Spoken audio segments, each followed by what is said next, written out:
Друзья, приветствую вас на своем канале Пламя. Сейчас я вам расскажу, как собирать конструкции по порядовке.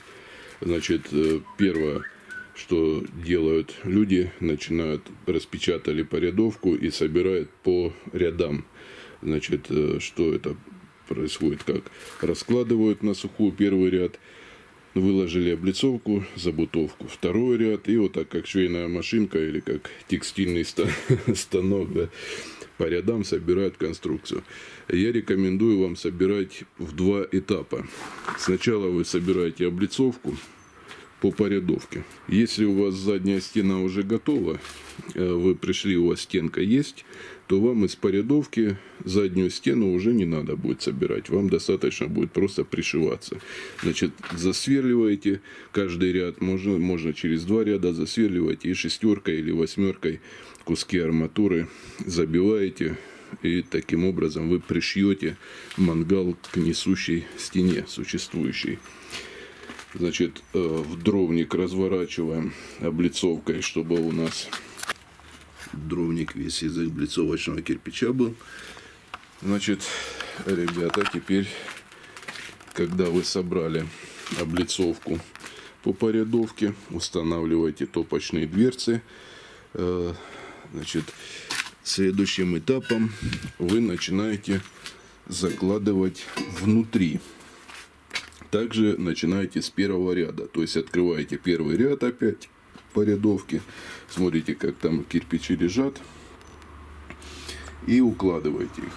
Но также не забывайте про размеры чугунного литья, потому что они могут отличаться от проектного, поэтому все размеры размечайте уже по ходу дела. Я вышел, забутовка у меня, вернее, вышла на крайний ряд. Следующий ряд у меня уже идет огнеупорный кирпич. Это будет дно самой печи уже. И на этот ряд будет устанавливаться колосниковая решетка. Значит, колосник я уже прикладывал. Все его спозиционировал. Это у меня поддувальная зона. Теперь я открываю порядовку и смотрю, как у меня уложены кирпичи на этом ряду.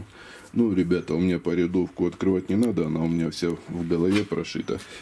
Поэтому я просто вспоминаю, как там лежат кирпичи, и также раскладываю их. Вся забутовка у меня выкладывается на песчано-цементный раствор. 1:4, то есть 1 цемента и 4 песка. Песок у меня глинистый. А у вас какой там попадется, такой берите. Значит, на дно я поддувало тоже уложил огнеупорный кирпич. Проверяем вот так рукой, вводим, чтобы у нас нигде не было выступов, чтобы хозяин, когда пользовался, совок заносил сюда или кочергой и не цеплялся за выступы кирпичей и не вспоминал вас плохим словом. То есть все время, когда вы собираете, вы представляете, как хозяин будет пользоваться вашей печкой. Как она будет себя вести в процессе эксплуатации. И потом следующий этап, перехожу к сборке мангала. То есть устанавливаю на вот эту высоту уголки. Вот они у меня уже нарезанные стоят.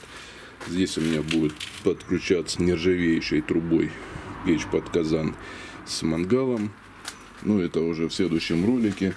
В данном ролике я вам показываю, что я сам собираю по порядовке, но в два захода. То есть я сначала облицовку, потом забутовку. Также и вам советую. Также и мангал я буду выкладывать сначала облицовочные стены, правую и левую. Вот, буду выкладывать до высоты перекрытия. Здесь я вот так ступеньками сделаю. И там также разметку двойного зуба сделаю. И потом уже приступать буду к забутовке, ну, вернее, закладке огнеупорным кирпичом. То есть эта технология, как раскрой пиджака делают. То есть сначала пиджак раскраивают, а затем уже второй этап — это подкладка. Также и здесь. Многие там думают, что надо сначала огнеупорную выложить часть, а потом уже облицовкой ее обшивать. Это неправильно. Вы можете накосячить, у вас может не совпадать где-то что-то, и вам придется тогда уже облицовкой подгонять под огнеупорную часть. Вот просто вот смотрите, видите, здесь высота какая. То есть вот сантиметр шов, я просто его здесь сантиметровый шов сделаю, одно не развалится от этого, но я подгоняю свободно под облицовку. А если у вас вот так кирпич торчит, вот, или вот так вот, да, что вам делать тогда придется? Все, вы уже исправить это не сможете. Поэтому вот такая вот технология сборки. Это я специально пленкой закрыл, чтобы не вымазывалось раствором. Ну и, ребята, старайтесь аккуратно все собирать, чтобы, вернее, закрывайте. Дверцы, видите, я специальным малярным скотчем обмотал. Дверцы эти снимаются. Я их снял, чтобы не повредить их и лишний раз не вымазывать. Плита у меня вот такая вот чугунная. Ну, в общем, все ясно. Если у вас будет гранит, значит, рассчитывайте, что плита чугунная 3 сантиметра или 2 сантиметра должна торчать от нуля. Если керамогранит, плитка, то значит 1,5-2 сантиметра. Это тоже момент. И вокруг плиты чугунной полсантиметра зазор или миллиметра 3. Сейчас на эту высоту я устанавливаю базальтовый лист. Печку разделяю, то есть базальтовым листом, чтобы когда топка нагревалась, тепло не переходило на облицовочный кирпич. Здесь у меня уголки, здесь и также на огнеупорные кирпичи будут в уголок ложиться. Все это нормально ведет себя, ничего не гнется, то есть оно будет закрыто от прямого попадания огня. И здесь также будет базальтовый лист отделять, вернее.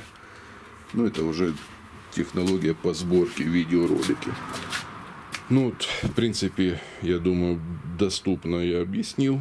Так что до встречи на моем канале. Смотрите мои ролики. Вот, да, не забываем лайки ставить. По проектам, пожалуйста, обращайтесь ко мне, кто приобрел. Так что вот видео пособие такое. Я с вами прощаюсь на этом. Всем желаю здоровья. Пока.